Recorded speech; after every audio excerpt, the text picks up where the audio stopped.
Magandang araw sa inyo. Ako si Kaz at bilang isang mag-aaral, nais kong ibahagi ang kahalagahan ng ating wika, ang Filipino, sa pagpapalakas ng ating pagkakakilanlan bilang mga Pilipino. Ang Filipino ay nagsimula bilang wikang pambansa noong 1937 nang italaga itong opisyal na wika ng Pilipinas. Ang pagpili ng Tagalog bilang batayan ng Filipino ay nagpapakita ng hangarin na magkaroon ng isang pambansang wika na magbubuklod sa buong bansa. Noong 1959, sa utos ni Pangulong Carlos P. Garcia, ang Filipino ay itinatag bilang opisyal na wika ng bansa. Ipinakita nito ang hangaring magkaroon ng isang wika na magpapahayag ng pagkakaisa-isa at pagkakakilanlan ng mga Pilipino sa kasalukuyan. Ang Filipino ay patuloy na naglalarawan at nagpapalakas ng ating pagkakakilanlan bilang isang bansa.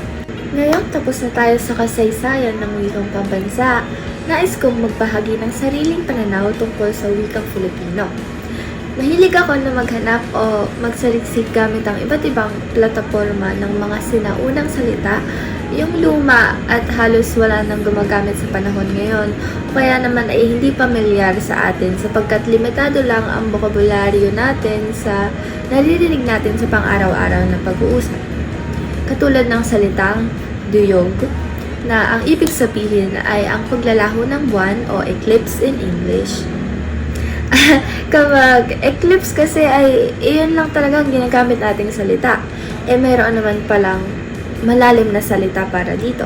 Akin natuklasan ang salitang ito sa pamamagitan ng kantang Duyog ng The 28th at ang pinakanagustuhan ko sa kantang iyon ay kung paano na ipahayag ang damdamin ng isang Pilipinong umiibig gamit ang ating wikang Filipino na walang halong salitang dayuhan o Ingles. Sa tuwing ginagamit natin ang Filipino, hindi lang tayo nagpapahayag ng mga saloobin, kundi nagbibigay din tayo ng respeto sa ating kultura at kasaysayan. Lamang po, maraming salamat sa inyong pakikinig at magandang araw.